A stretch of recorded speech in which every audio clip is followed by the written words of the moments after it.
Please be patient with us, as this is my second meeting on the library, and now I'm chairman, and still learning how protocol works.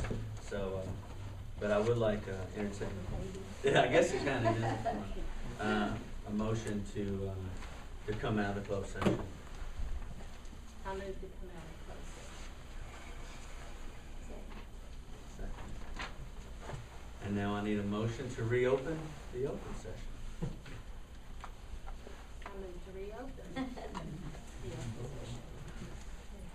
Okay, at this time, like I said, I really appreciate everyone coming. I guess we need to, now be a good time. This time I'd like to make a motion that we hire the firm of Adams, Stepner, Wolterman, and Dusing as counsel in light of threatened litigation against the Montgomery County Library Board. And I'd like to authorize the chair signature on the letter of engagement. I'll second it. Motion. Oh, yeah, all in favor, I'm sorry.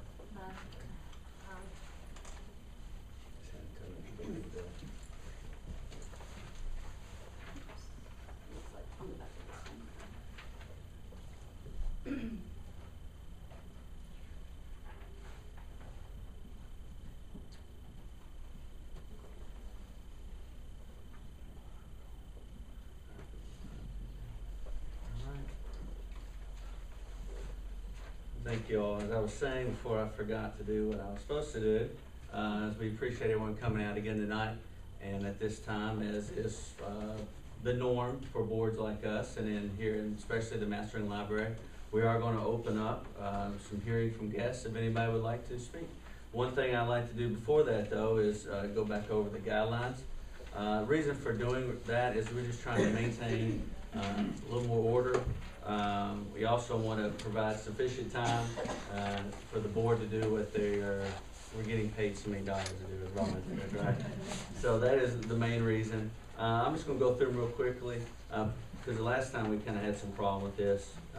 Just clearly identify yourselves for the recording of the board minutes. Comments made by public speakers, please make it to us, the library board, and not opposing sides. Time limits will be announced at the beginning of this meeting, so I'm doing it now. This time we're going to do a 3-minute limit to set as a general guideline. Public attendees will not be allowed to donate their allotted time to another public speaker. Each public speaker will be allowed one opportunity to address the board. And if the speaker cannot complete it within the allotted time, then there will be a 30-second warning. A little shot clock will go off, I guess you'd say. And the last thing, just try to make our points concise, and just try to do it as emotionless as possible, and just so, because we want to entertain an open environment for discussion and ideas. So, that being said, does anyone have anything to say to that? What about the questions and stuff? I mean, there were 3 sets of questions that we submitted, and we were sure they'd be answered. Is that included in the 3 minutes, or is that outside the scope of the 3 minutes? But you can ask those questions. We'll address some of those questions later. Yeah. Okay. We just thought this would be a good time to hear from the people in attendance.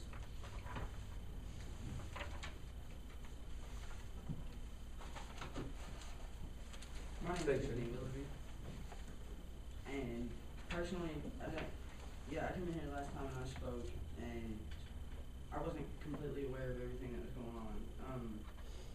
But there was a point brought to my attention probably 2 days ago. I don't see what everybody's problem is wanting to pay the library tax. I mean, I have to pay road taxes, and I don't have a car. I mean, I don't really see a point. I wanted to be a lawyer at one point, and if being a lawyer means attacking innocent buildings as our library, I don't think that I want to be an attorney anymore. But I just don't see the point in filing litigation against the library. Like, I honestly do not see the point. I mean, they're not really doing anything wrong. All they're doing is trying to help everybody. And I have seen, yet again, all kinds of children. In fact, I just brought 2 children down to do their homework today. The computers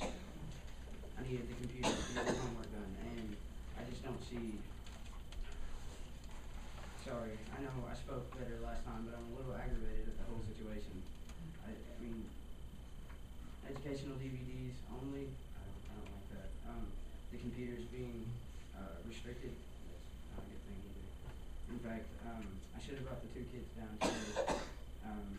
They had all kinds of homework they had to do on the computer, and we don't have one, so, I mean, I don't exactly know what I was trying to say in this whole situation. Like I said, I'm a little aggravated at the whole litigation process. But, thank you. Thank you.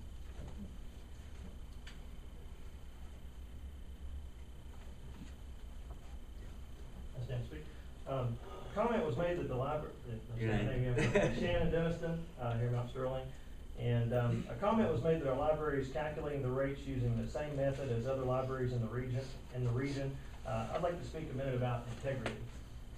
Saying, well, everybody else is doing it, I guess it won't hurt if I do it too, but it does hurt. If it's wrong and we know it's wrong, then it does hurt. What do we mean by integrity? It means giving everything we do our very best. It means being true to ourselves and to every other person with whom we come in contact. This gives meaning and comfort to our leisure time, for our rest has been earned. A person of integrity is always needed in every undertaking. It means the willingness to keep an open mind, to look for truth wherever it leads, to check things out for ourselves, to weigh what others tell us, and to make our own judgments.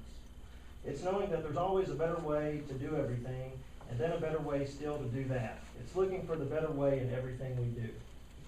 It's realizing that the person who does not read is no better off than the person who cannot read, and that a person who does not continue to learn and grow as a person is no better off than the one who cannot. It means that we must walk with integrity every day of our lives if we are to truly reap the abundant harvest all the years of our lives. Integrity is the way of life. We as a group have several questions. And in 3 minutes we didn't know that we were going to be limited to a 3 minute. I think that's unfair. I'd like to go on the record as stating that's very unfair. And to only speak one time, I believe that's very unfair as well. But some of the questions that I have that I've assembled on behalf of our group, these aren't my questions, these are questions from our organization, is how many cardholders checked out an item in 2012? How many cardholders checked out a book specifically in 2012? And how many cardholders checked out specifically a DVD in 2012? Also, what is the amount of charitable donations the library received in 2010, 2011, and 2012? Better help us understand your traffic count figures. Please answer these simple questions. If I were to visit the library and check out a DVD, how many visits would that record?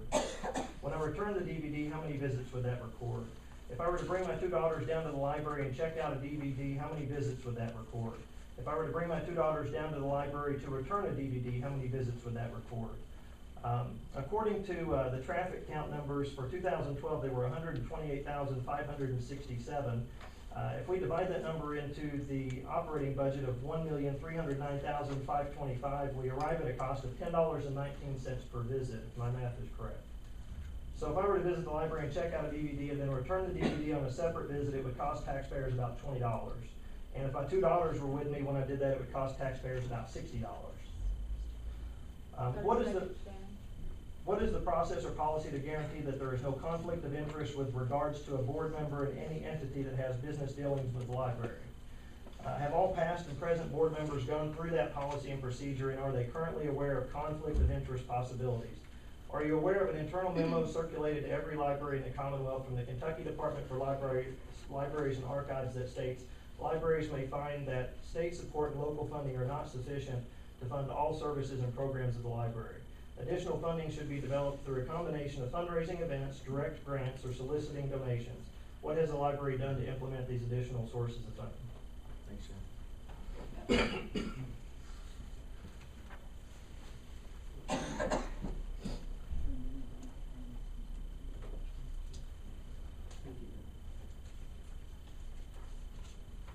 Is there any other speakers tonight? Yes, ma'am. Virginia Nichols, Mount Sterling. When all the litigation and everything, who's gonna be picking up the tab for all the lawyers? I mean, does the library take that, or does the other party take that? I mean, where's all that gonna come from? They're gonna take it from the funds of the library, which is the whole issue.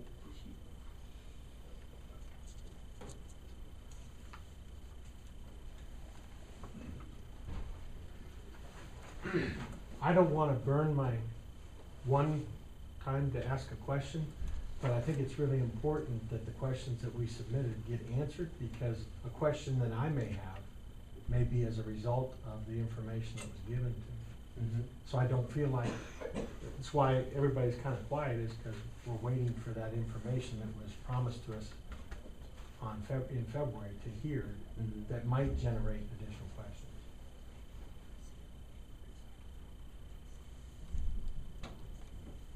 My name's Ken Siders. I worked for 15 years as a licensed social worker doing intervention in conflict, federal and civil sector mediation qualifications. So I followed disputes at several levels. And my impression coming to this meeting, after having missed the previous meeting, so there may be some information that, or something said that sparked the motion of the board to go to a private meeting and then bring us back. Because the proposal was to go to a private session because of proposed litigation. Now, I know litigation is an option, it always is in our society, but it seems like your reaction to hire someone at this point almost precludes any further give and take, or it suggests that the board has locked in to a position that really makes any voicing of opinion unnecessary. Is that so? Are you doing this so that you don't have to talk any further except through lawyers? And are we at that point, or is this really a give and take meeting? Are we still a community that can talk to each other?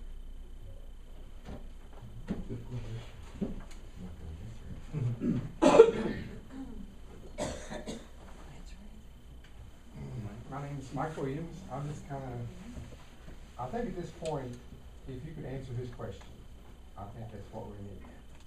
We're going to have a statement after everyone talks. So our question is pretty much pointless, because if Michelle was speaking, all you were concerned about how long he was speaking. When you look at the clock, make sure you don't pass 3 minutes. So pretty much at this point, you already made the decision.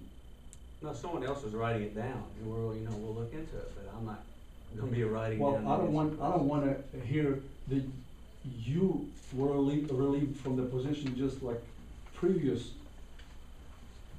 position was dismissed as soon as we tried to brought it to the questions. On all our questions that we asked in the previous, those are pretty much abandoned or dismissed. No. Yeah, I didn't hear your name. My name is Nick Gorodetsky.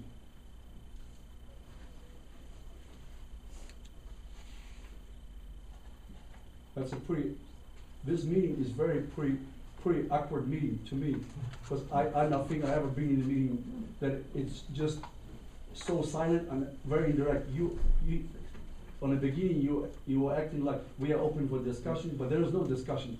Tell me what you want to hear, and I'll tell you what it is, and get the hell out of here. That's how it pretty much is. Can I please say No, something? you already said you want to. I'm Jim Waters with the Bluegrass Institute, and we're a free market think tank here in Kentucky, a state-based group, and we believe in the principles of our founders of individual liberty and freedom, and we're working on that stuff every day. I wanted to commend everybody, first of all, I want to commend everybody for coming out tonight, because no matter what side of this you're on, one of the big problems we have in so many issues is getting people engaged, and I think this is great. I'd like to encourage those who want answers from this board. This board is accountable to you, the citizens, the taxpayers, and I want to encourage you to keep the heat on this board to answer your questions. You've come out here and taken time away from your families, from other things you had planned this evening, and I appreciate the service of the board, but they serve at your pleasure. And I like to see this interaction. I think it's good, and while it is awkward, and sometimes that makes everybody uncomfortable, and so you think, well, I don't really want to participate in this. But if you weren't here, this board basically would go ahead and do whatever it is planned to do, and they need to see you and hear from you. So no matter what their reaction is, and I'm sure they've been told by their attorney not to say anything, and that's all fine and good, but this is your community, and you have a right to have your questions answered. And I appreciate the board chair for allowing people to speak and all that. I mean no disrespect. With all due respect, though, this is the most important level of government, is the government that's closest to you. You can't do anything about what's going on in Washington, maybe, but you sure as heck can do something about what's happening in your community.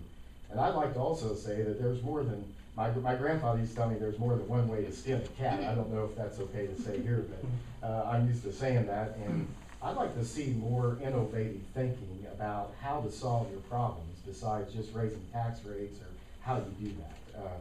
I'd like to see some local people in the community step up. It'd be great to have some people in the private sector step up, have some folks that work with the library spend some of their time working on raising funding for what's needed here. And you have a great community. This is a great place, and there's no reason why this problem can't be solved with some people stepping up in the local community and donating. And I know that's harder work for the library to do, but I think it might be worth it. So, and then we're going to be working on what the statutes actually say. And if the statutes say that you have to have a petition to raise tax rates, then we think you should press hard. Every taxpayer should press hard for that. Thank you. We support this group. Anyone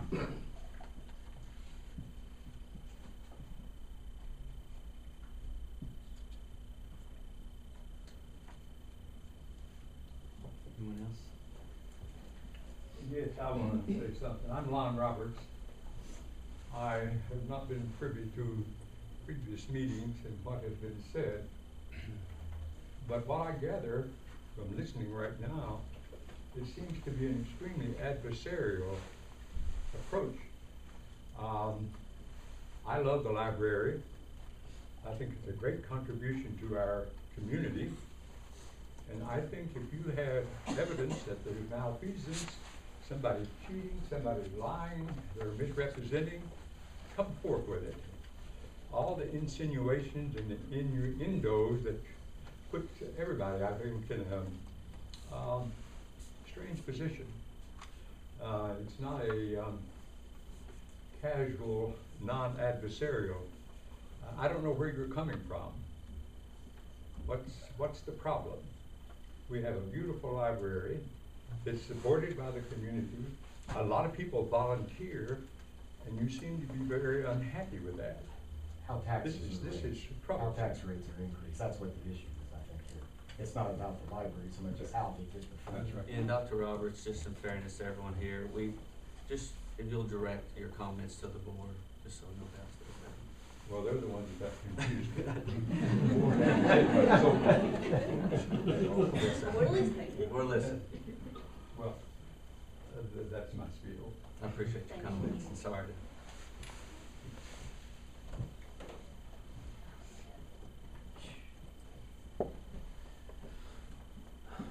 Anyone else? Doug Gessford, Gessford. In assuming that the questions will be answered, I'll go ahead and spend my 3 minutes. And I would like to go on record as saying that we said if we can't cooperate together and negotiate and find common ground, that there may be a forcing of litigation depending upon the response or lack of response of the board. And I just want to go on record as saying, I think you guys fired the first shot because there are no lawyers in the crowd, and yet we're now talking with your legal counsel, which in business, when a legal counsel is involved, then the parties stop talking and it's lawyer to lawyer. We are here tonight talking because we were kind of taken aback, surprised by a lawyer being here. But technically, you may have pulled a trigger that forces other activities which are not conducive, number one, towards a community type reaction or response or working together. And it's not very financially wise, because as everybody knows, when litigation starts, the only people that benefit from it are typically the lawyers, because there's always a dissatisfaction in one sense or another, or let's say ill will or ill feelings. And to my knowledge, we asked for responses to questions, and we were told that we would be responded to in 2 weeks, and now it's 3, and I understand probably why the week was intervened, because the boys went to state, and the legal, what do you call it, mock trial went to state, and there was celebration, so I can understand that. That's not a problem with us, but the whole reason for the initial meeting was to submit questions for the board to review and to answer for us, and we are waiting on those answers, so it's really unfair for us to comment further, because we left the meeting with questions of you to answer. So it's kind of like the cart before the horse type of thing. We expected to have questions answered, and then based on those questions answered, we may have a further question, because in speaking them, it was really difficult to get the questions out. So we wrote them down and submitted them so that the board and the director could have time to review them all and look at them all. So we anticipated this meeting to start off with answering the questions that were submitted either verbally at the previous meeting or in writing after the fact.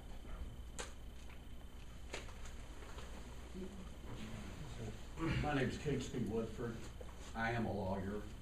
I feel like I'm at an AA meeting. I don't do civic work. My kind of law is unmentionable. I've lived here in Mount Sterling my entire life. My time with the library dates back to when it was across the street from the courthouse, at which time it was a subscription library sponsored by the Women's Club, and it was a pretty miserable place.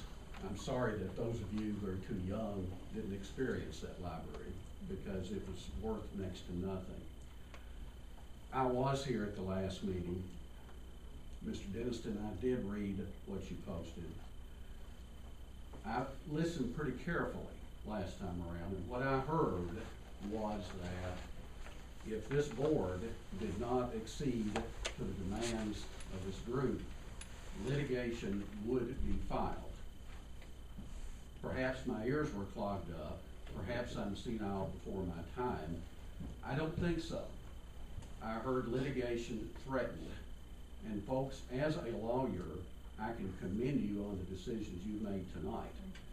You have to conduct business tonight based on the fact that a lawsuit has been threatened. You have to retain counsel based on that. And it's unfortunately true that the counsel who's representing the board will have to be compensated using funds that would be better spent on bettering the library. But as far as the way this meeting's being conducted, ladies and gentlemen, you're doing it correctly, in my opinion. And by the way, thanks for your service.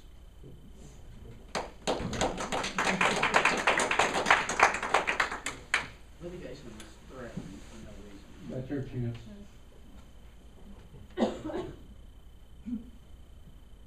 Well, I have to put my 2 cents to work. I just can't stand here and keep my mouth shut any longer. I'm Patty Brummagem. I used to be on the board of this library. I have actually worked with these girls. I've worked with the employees. The work is very, extremely hard. They don't get much money. They just absolutely do not get much pay at all. They deserve more. We deserve a larger library. We deserve more parking. Look out there tonight. We've had to park over in the church parking lot, on the streets, everywhere, just to try to find a little parking. And most every day, the parking situation is the same down here. There's not enough. I'm sorry, I just had to say what I thought.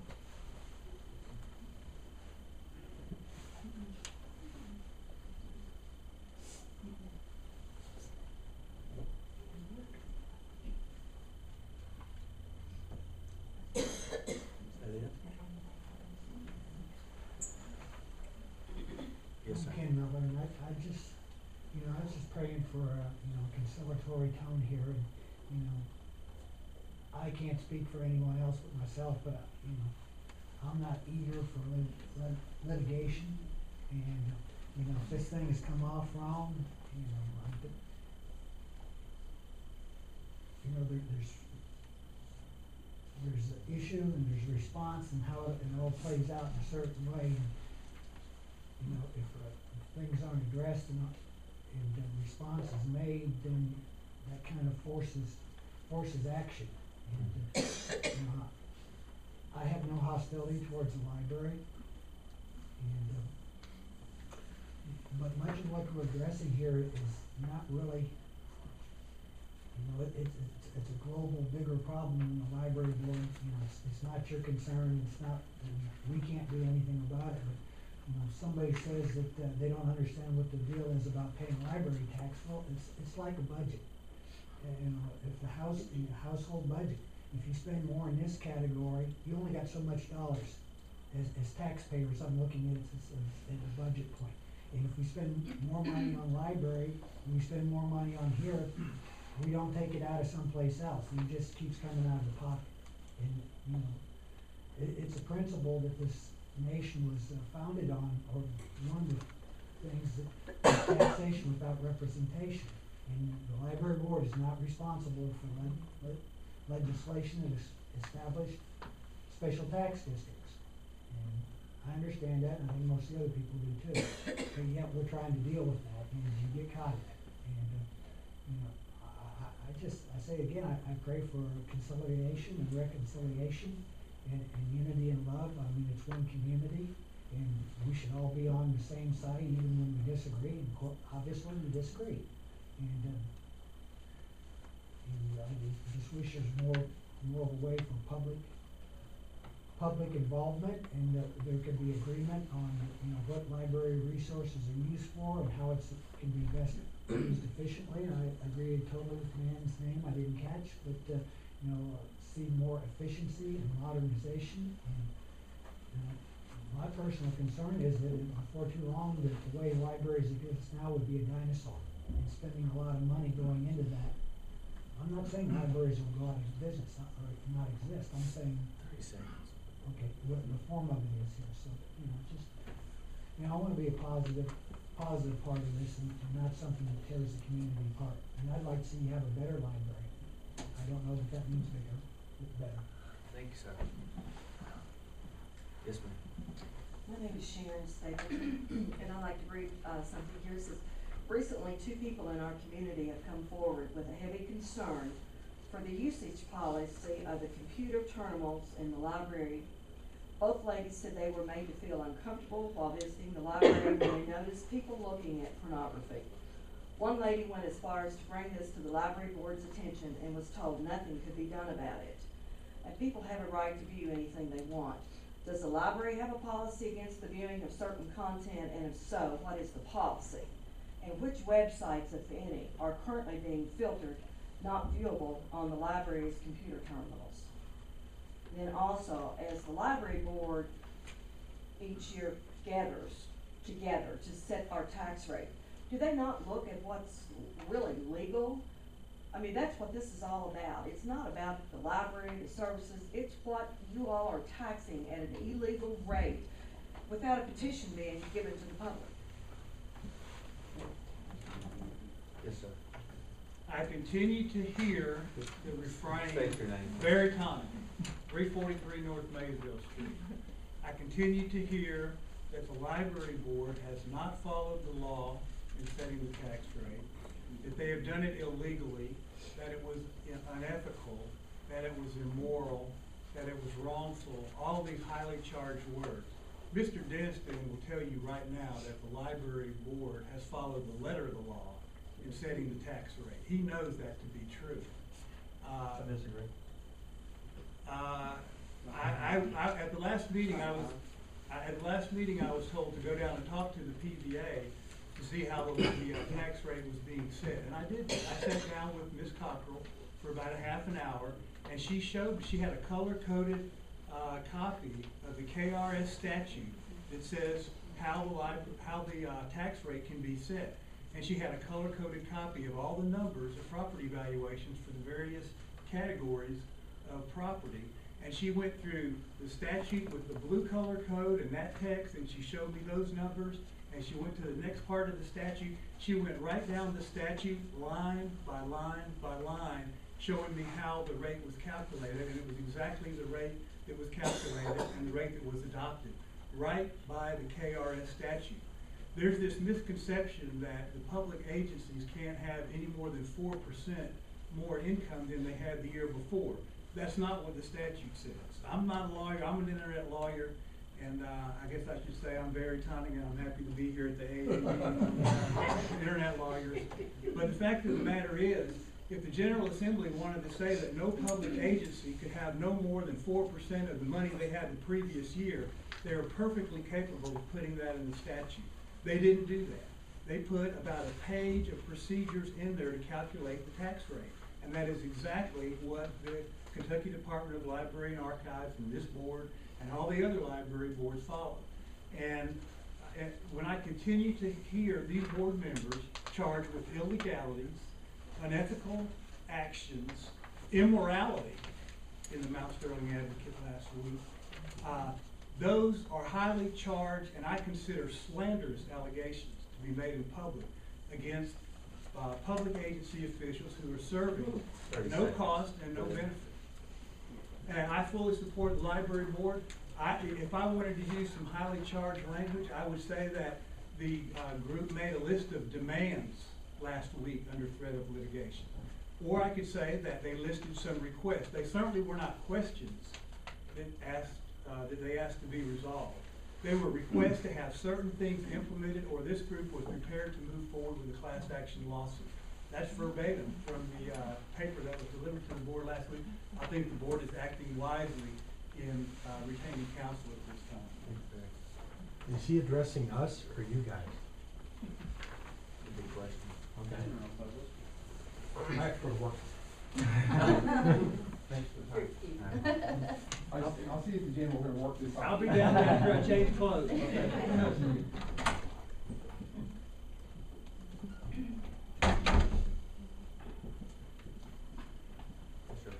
Rick Gunderson. Just want to say, it's a shame that this has adversarial here. It's not supposed to be. In fact, the way that I got involved with this is because what I see, I've been very blessed.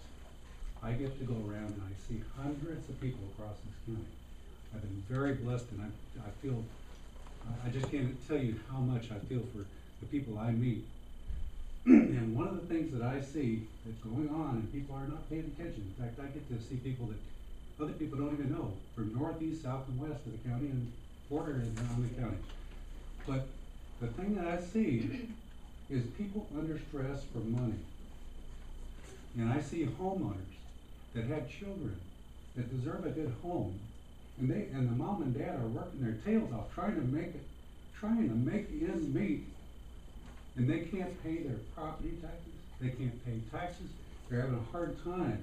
And what I say, one of the biggest reasons I lose a customer is because of those money pressures. Their house goes into foreclosure. Now those kids that deserve that home have no home.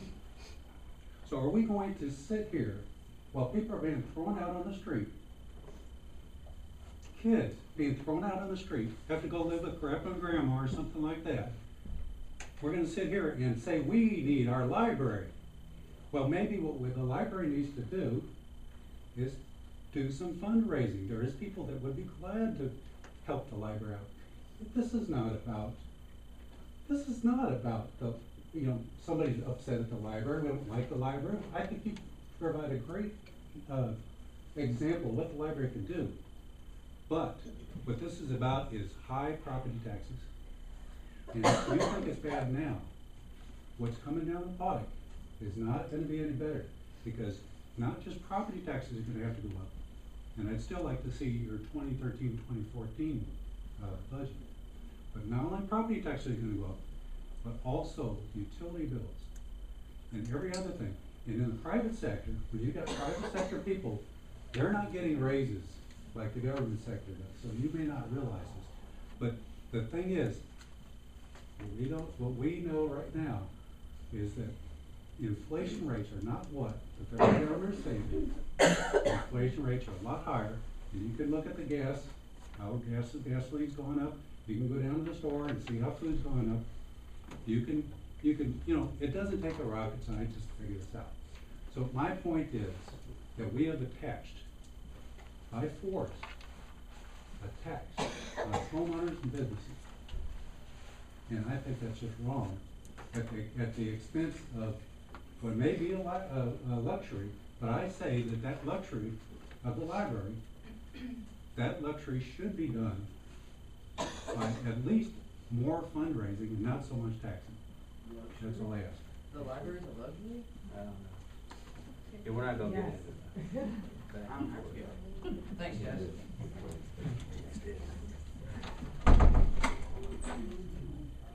Yes, ma'am. Hi, I'm Rachel. I'm from Mount Sterling, Kentucky, and I've been coming to the library since I was about this tall. I was in 5th grade, and for the summer reading program. And ever since then, whenever it stops, about 6th grade year, I've been volunteering every single year, without a doubt. Now, I'm not a stupid person. I'm graduating in the top 15% of my class, so I know where I'm coming from. And to me, it doesn't really take a rocket scientist to figure what's going on here. I come in and I've seen children who practically live at the library. So they come in during the rain. They come in to do their homework on the computers. And if you've ever had to wait in line for one of those computers, you know how tough it is only having 5 or 6 there to work with. And just recently have they gotten more than that, which is amazing to me. Because I've seen when there were 4 computers, and that's all. So, and I've seen these ladies try to work around and, figure out how do we make this more to where we can access it more, how we can make the room look bigger than it really is, put more things into it, and it just doesn't work. The library is a wonderful place for kids of all ages, adults of all ages, to come in. You get your free DVD rentals that those kids who are hiding from the rain and live in a rundown apartment, they enjoy that. They're not going to go to Redbox and pay $5 a DVD to pop one out and put it back in. So they come in, they check out their books, they do their homework. It's a free place to do whatever you need to do as a child. It's not free. We just ask another lady to not speak out when other people are talking. And I'm gonna say right now, don't address the other side, speak to this to the board, just so I don't have to continue saying that. Let's set some guidelines. For kids, it's free. Thank you. And as many kids that I see come in here, and they've done fundraising through the summer reading program, through other programs, I've been here. I volunteered here. I know what they do. And to see kids come in and have such a joy from being around here, their parents should see that. Like, hey, my kid's having fun. Let's keep the library around. Let's make it bigger, because if you do cut the taxes, I'm sorry, it's going to cut the budget and it's going to cut the building size. And when you barely go from 4 computers to 6, that's a big deal. Cutting it back to 4 is not going to help. And there are more kids out there today that need the computers more than anything, because I personally can't afford an iPad. So, and a lot of people say they enjoy the library, they like the library, they love coming here. If you loved it as much as I do, personally, because I've been here, so is that tall, then this would have never gotten out of hand to start with. Thank you. Is there anyone left?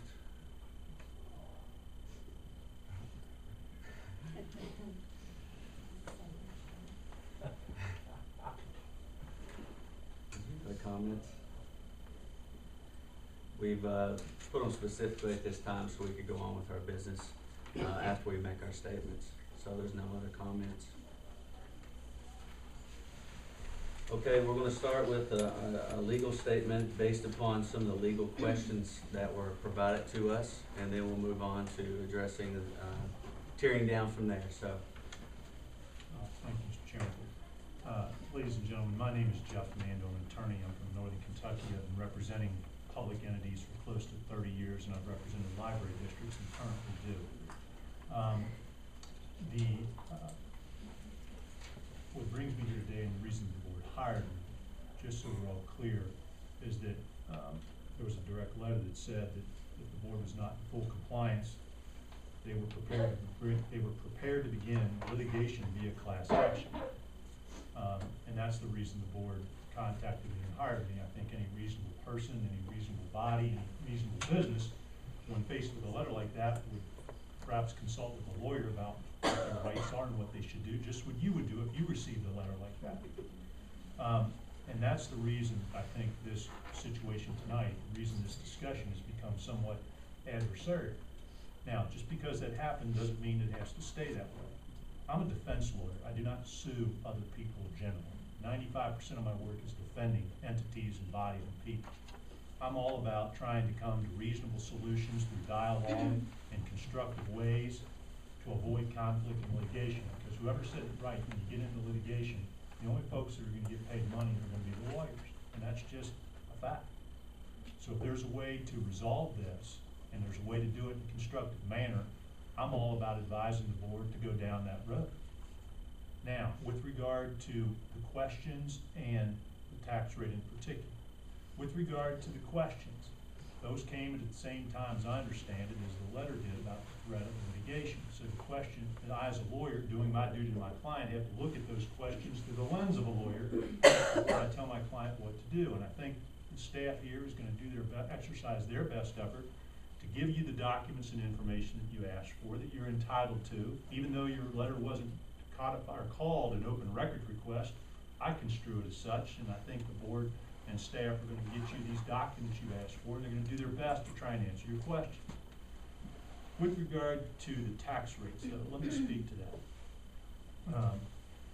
Throughout the letter, throughout the questions, there's a presumption in a number of the questions that the board has been illegally assessing its tax rates for years here in Montgomery County.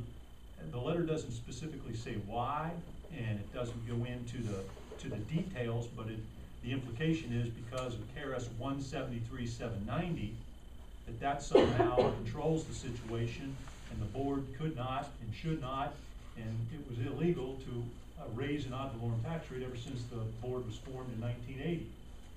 Let me tell you that I don't believe that to be the case. The reason is KRS 173-790, which talks about library boards setting tax rates for libraries that are formed by petition. It says generally that you have to go to 51% of the voters who voted in the last election to have them sign a petition. The problem is that statute was adopted in 1964. In 1979, the General Assembly changed the game. In 1979, the General Assembly passed House Bill 44. You've probably heard of it. And it's been codified in KRS 132. And what that did is the General Assembly said, you know what we're going to do? We're going to try and handle this situation with inflation back in 1979, if anybody remembers. And we're going to put this control in place, okay, because of the inflating house values, to try and control the tax revenues and try and get some budgets in order. So House Bill 44, it was passed in 1979, applies to all taxing districts. And it says that you can there's limitations on what you can do. And there's the compensating rate. The compensating rate is is the tax rate that will generate the amount of revenue that the library board received in the prior year. So the compensating rate is a way for boards to get the amount of revenue that they had in the past year, and if they go beyond 4%, if they want to try and raise more than 4% of the revenue that they had in the preceding year, then that's subject to a voter recall.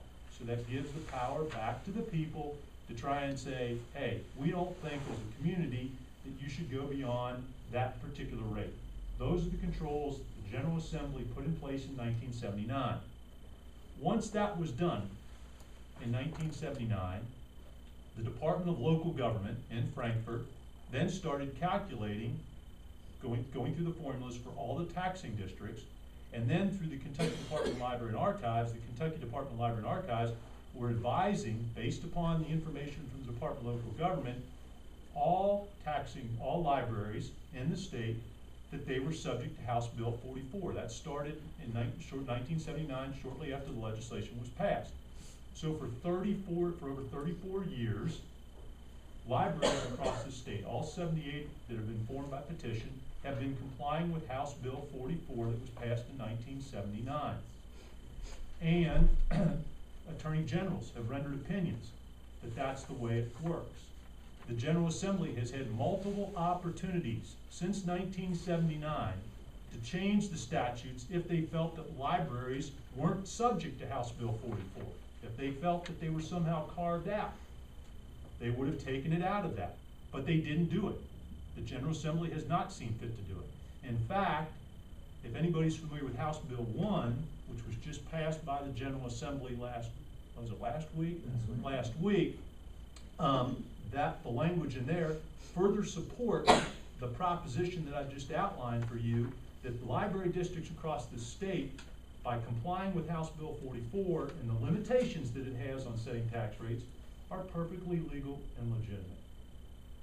So that's the short answer, and I know there's probably a lot of legalese in there, but the suggestion that 173-790, the 1964 statute, somehow prohibited this board and boards in the past from raising or setting the ad valorem tax rates, I just don't believe is valid, given that legislative history, the Attorney General's opinions. There's even case law that talks about these particular issues.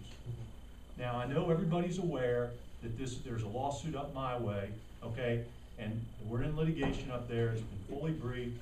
It's involving Kenton County and Campbell County Library Boards, and they have a different view of the world.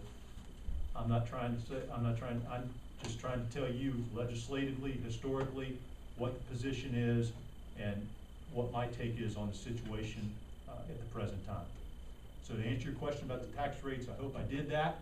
But with respect to the questions that ask for information about cardholders and historical information about the library, my understanding is staff is gathering that information and is going to provide it to you.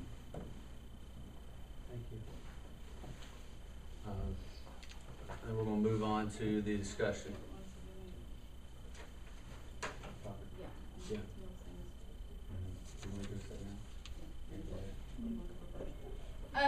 One of the big things that was, one of the big questions, and I know you're the one that had asked it a couple of times, at the last meeting was in regard to the new property, what the pending situation was there.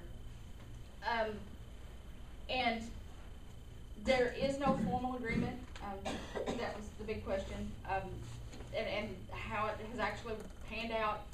We've had a lawyer write an agreement, they've had a lawyer write an agreement, so there are two agreements. Nobody has signed anything, no money has changed hands. So they are working in the process, and I know I told you all that at your meeting too. The hospital is in the process of getting the building to the specifications that we have asked for before any money changes hands. So that's the process that it's at, and that's the state that it's at right now. So, but we do not own the property right now, and there is nothing that has been signed. So, that is as far as that. That covers that. Other things, you'd ask about expenditures and stats and those kinds of things. Until we actually get you something in writing for specifics, if you want to go to KDLA's website, when you go, it's kdla.ky.gov. That first tab that you come to on the left-hand side, you can go down to stats, and you can look up the stats for our library and every other library in the state, so you can compare them. It will show you our expenditures for the past 3 or 4 years. It'll show you our budgets. It'll show you our statistics on what we've checked out. It'll show you how many library card holders we've had. And that jumps around and varies because every so many years we re-register library card holders. But all that information is on there that you can look at from KDLA's website. It's on there. Fundraising, and Rachel brought that up too since she's been in summer reading. Every year during summer reading, Betty, our children's librarian, sends out about 100 letters asking for money to help with summer reading. of those 100 letters she sends out, we make personal phone calls, we do all kinds of things.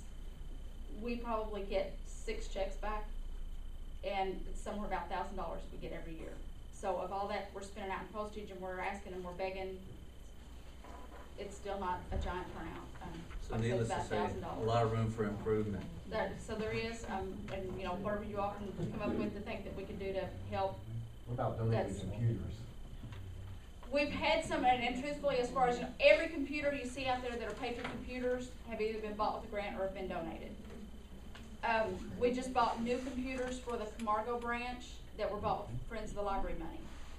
The new computers that are PAC computers were bought with Friends of the Library money. That's the last of our Friends of the Library. We don't have friends anymore. We could use some new friends. So, you know, everything that you see as far as any patron machine here has been bought with some type of grant or free money. I know you had asked about the, last time you asked about the internet for, whether we had free Wi-Fi or whatever. All the patron internet by law is provided by Adelphia Cable, Time Warner, Adelphia, whatever it is now. Time Warner, used to be Adelphia. And there is a federal law that says if they come into a community, they have to provide the internet free to schools and libraries. So our internet for the patrons here and the patrons at Camargo both is provided free. So that's why, you know, we send out the wireless and everything on their cable internet for free. The only internet that we do pay for is the staff internet at both places, and that regulation will not pay for anything that is a staff usage. It will only pay for community service and not for staff. So we do have to pay for that. But that allows us to have 2 internets in the building that, you know, if one goes down, we do have a second one just in case. Could you, I don't know what the right thing is, could you straighten up and tell us how many laptops and computers? Cause the number I Yes. heard didn't sound like what was said. We have 3 weeks. 14 desktops out in the building, plus 3 OPACs. And then we have 1 freestanding machine that's like a quick access in one of the Kentucky room. We have 15 laptops that check out, just as general checkout, out front. We have 18 new ones that we do training with that are laptops in here. So I have to kind of rattle them off that way. I can't rattle them all off to the total Okay. number. We have 5 at Camargo, plus 1 laptop at Camargo, and then 3 in the children's area. Are all the patron access. And you said those were not bought with taxpayer money. So yes, they were all either grants or donations or some type of free. Grants would be taxpayer money. Not all of them. Part of them are, Bill Gates grants. So it's a variety. We've got 2 different sets of Bill Gates computers in. Not the tax that So we're they're talking not all about. local tax money, and then they're not, just because they're a grant, they're not all actual money out of your pocket. So you have Bill Gates has been wonderful. So you have somewhere around 69 computers, not 5. Somewhere, yeah, Not 5. definitely. Not 5 now, but it's Okay. when, we had 4, they went up to 6, and a little round table, and Okay. they keep growing. Okay. Yes. So they have grown majorly. Yeah. So that brings me to the foreign policy question. And those 2 things, and I do have documented write-ups about both of those. One of those ladies actually did come to the board meeting, and we addressed that issue with the ladies. The other one, and I'm guessing that's probably the other one, said something to one of our staff members, and I've got it documented, but she wouldn't leave a name, and she wouldn't tell us what she saw or where it was. So, and that might be somebody else, but that's the only other documented thing I have. But in light of that, we do have a policy that if somebody, you know, we have a couple of different things going on to deal with that. We have a policy that, you know, if somebody sees it, staff sees it, another patron sees it, or whatever, we go up to the person and we say, hey, you know, our policy says you can't do that, you need to stop. If that person is caught, you know, if they don't stop, or if they, you know, are caught again, we can ask them to leave. And if they, at that point, you know, come back, they, you know, we ask them to leave for today. And then if they come back tomorrow or whatever and do it again, we ask them to leave for a week. And if they come back and do it again, they're gone for 6 months. But to try to keep from it ever getting to that point, we do have filters on our computers. And in fact, we just purchased a new device that is a filter device that we purchased sometime last summer, last spring, something like that. It was not a cheap. We originally had, and that was when that happened, we originally had, in each individual computer had software on it. It was not cheap and not easy to manage and kind of annoying.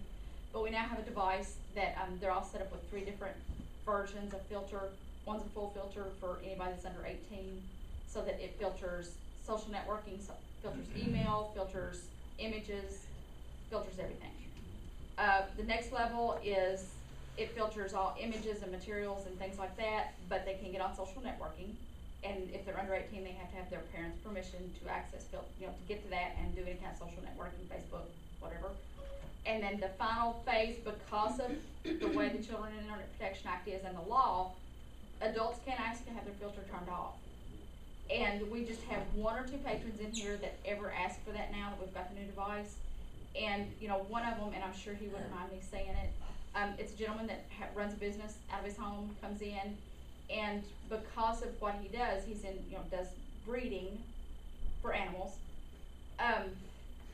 It filters out his own personal webpage, so he can't look up, and that's, brings me to the next part of that is what pages do we filter, or what websites. We don't filter based on websites because there's so many thousands or millions out there. It filters based on content. So if something's tagged for specific type of content or pictures or whatever, it filters that out, not individual pages. All we'd be doing is adding new pages all the time. We'd never catch everything. So it filters based on content. So that covers that. And I think that's my list.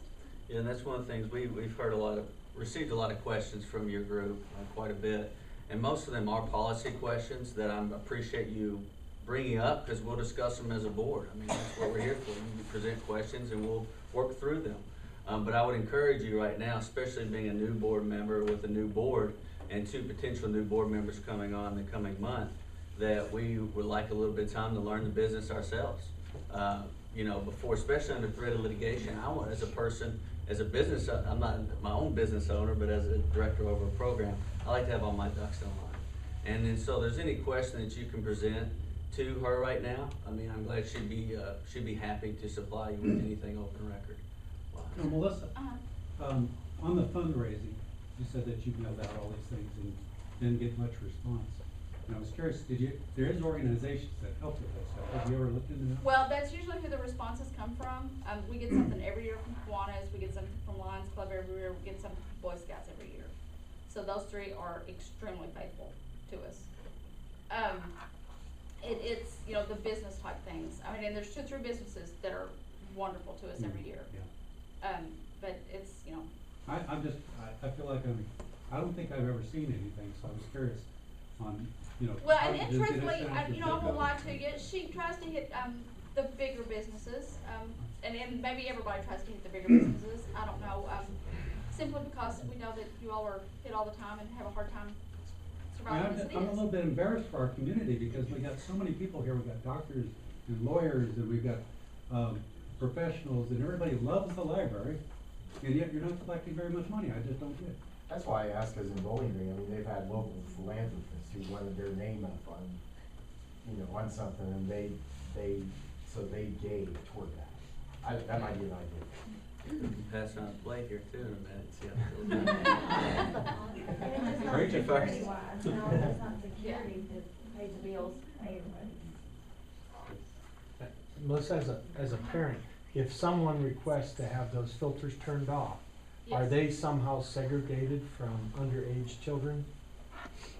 They aren't, if we're Should at they those. be? I mean, Well, and that's one of the reasons we'd like to have a bigger building, so that we can do that. They are in other libraries, we just don't have the space for that. So the 2 ways that we have dealt with that is, if you go out to the desktops, they have those little dividers in between them, which kind of helps. And then otherwise, if they're in a laptop, they're in somebody's lap, and so that's, handles it that way. But that is why we have those desks with the dividers, to kind of help with that.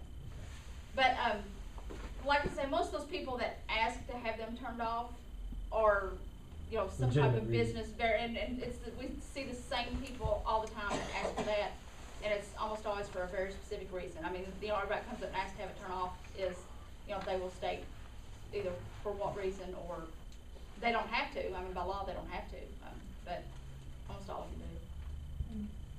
I visit this Elaine Neighbor. I visit this library regularly, as well as some libraries in the surrounding counties. I've attended a few universities, and I use those libraries as well. And also the library at a local school here. And when it comes to seeing inappropriate content, it's definitely more of an issue at the university level. And at the school level, I've never seen it an issue here or any public library. I may be one of the few people, but it's more of an issue at the universities and schools. So I would, if you're worried about that, I would focus, at the school and university level, because it's not, I see it regularly there, but not here at the public library. Any other comments? We would like to move forward with the meeting, the regular meeting, if that's at all possible. We let someone in support, Okay. we'll let you talk to them. Okay, I would like to ask a question. When you stated about KRS 17379, you said that it was referencing something in 69, but wasn't KRS 173.79 actually passed in 1984, which was post 1979? No. And we had an attorney general that stated that it was to pull out or make an exception to the petition started libraries. That's correct. And that attorney general is actually our governor. That's correct. That was a OAG, that stands for Opinion of Attorney General 81-257. That was dated July 2nd, 1981 by Steve Beshear, who's now our governor. Let me correct the premise. Okay. KRS 173.790 was passed in 1964. Okay. It was part of the statute starting 173.710. Then in 1979, they passed House Bill 44. Okay. There is an Attorney General opinion, and they all cite to the one, but there's others that distinguish that, and the facts of that Attorney General opinion that, and everybody says, oh, it's Governor Beshear, but the facts are different in terms of what he was asked to opine on there versus what's at issue in these particular types of claims. There's other Attorney General opinions that go the other way, and there are Kentucky reported decisions from the Kentucky courts that certainly suggest, if not hold, that House Bill 44 governs libraries because they're taxing districts, and House Bill 44 applies to all taxing districts across the state. Do you have that letter? Yeah, I do. We don't want to get into a debate or a forum here. This is actually a board meeting, and we have some work to do. But we understand there's going to be disagreements, obviously, or everybody wouldn't show up here every meeting. But we are, like I said, you all may not think we appreciate it, but we do. And as a board, as a new board, we're going to focus on some of these things that you've given us, because we want to be fiscally responsible. That's what we've been assigned to do, and we plan to do that. So don't act like just because we seem standoffish up here that we're not. We're in a weird position, precarious, I would say. So I appreciate you all for coming. We're going to try to get back to our regular meeting. I did want to just speak, Yes, ma'am. say something. I did come on to the library board with maybe some of the questions I've been hearing from you, just to see, can the library be made, can it be better, can it be the best that we can have, I have been actually amazed at how careful they have been with their documentation. I mean, I've been reading and really trying to absorb it, but their facts and all these records are available. I'm going through them slowly, trying to process them. So, as he said, we need some time, but we are talking, when we get time to do our meetings, we're talking about committees where people in your group and people across the community can come and share and then make recommendations to the board, which is the proper way, as far as I can understand, to make these changes that you all would like made in the library. I want us to have a state-of-the-art library. That's personal opinion. I went last week to see the Menifee County Library. When I had student teachers, when I taught at Moorhead, and I had to go around to lots of different communities and schools in eastern Kentucky. And I was actually jealous of libraries when I went to other places. I would stop at the public library to do some of my work before I went to the schools. And so my dream and vision was we could have this. We have this wonderful community. We're top 100, we're the top, in all kinds of things. Our schools are doing so well. But on the other hand, we want to be very careful with the money. I'm very conservative in my viewpoints. So we really are listening. It just is taking us a while for me to even understand how things have been done. I requested myself the minutes from the last 6 months, so that's something you all can do. All these are open, and you can go and get the minutes. You could see when they started negotiating and thinking about the hospital property. So all of that, it is public. You just have to go through the proper. Isn't there something you fill out, Melissa, when you They can fill out everything. I mean, we're not that formal. She's been Actually come in and ask.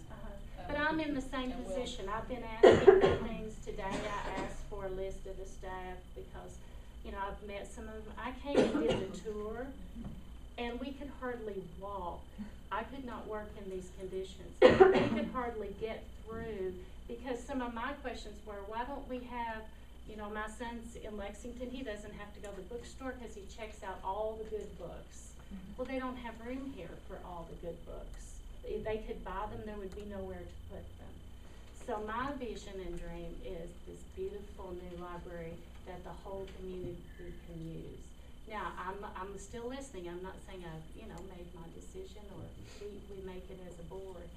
But I think people on different committees can then recommend to the board what they want that library to look like. And we can change things around and make it more user-friendly. And feedback is, just ask about those committees. We've already have about 3 that we're talking about. Would the board be open to putting that to the public for a vote on a new facility or expansion or anything like that? I mean, is that something the board would be open to doing? I mean, since we're slowing things down here, that's a tough question to answer. I don't see why you I'm would. not sure that's the protocol. I'm not sure that's the protocol, of why you have a board. To take feedback, but I don't. If I could ask a question along that lines about the documentation and so forth, because we were made access to the public library planning guide, the thing that dictates what size and square footage and stuff like that. And in here it says that we're supposed to have a visionary strategic plan that guides management and organizational decisions for the board. And it says in here that community stakeholders are to receive a copy of that 5-year written plan. Who are the stakeholders? Because again, I'm getting involved in something that heretofore, either my ignorance or lack of interest, I wasn't involved as much in the public library meetings as I am now. So I'm just wondering, who are the stakeholders that received a plan, and when did the plan involve an expansion or an additional property purchase? You can speak to that and tell it here. Yeah, and in fact, the board, because that is on our agenda right now, one of the things that we're in the process of doing, the board received the past 5 years of plans. We had a 5-year plan 6 years ago, and last year was a 1-year plan to fill in while we're in this process. So last year we actually had a public meeting. We had 3 or 4 people that attended that public meeting and talked about it as we looked at what we were going to do. It's probably been about 5 years that it's been on that 5-year plan of looking for something. So that included the project at Camargo was in that 5-year plan. I've got extra copies of that tonight that we'll give you if you want. Because I think it is a pretty massive chunk of stakeholders is a very good phrase to be coined, but it's not very clear as to who those are, because if our county judge executive and our fiscal court and our mayor and the council says they don't have any control over this stuff, I'm trying to figure out who the stakeholder is. The last time I looked at my refrigerator, I didn't have a steak, but it could be one of those things. So I think that with anything that we do, that the public should be well aware of it and well aware of those options, because the other thing, and you brought it out very succinctly, saying, we like to have other committees talking because then you get more ideas. I don't think any one of you necessarily wanna stake every dime that's expended on just your thoughts. Mhm. It's the thoughts of a lot of different people, because there are innovative things that are going on in the world of electronics and systems. Man, I can't even keep up with it. Thanks, Doug. Yeah. Well, thank you all. If you want to stay for the rest of the meeting, you're welcome. It's your right.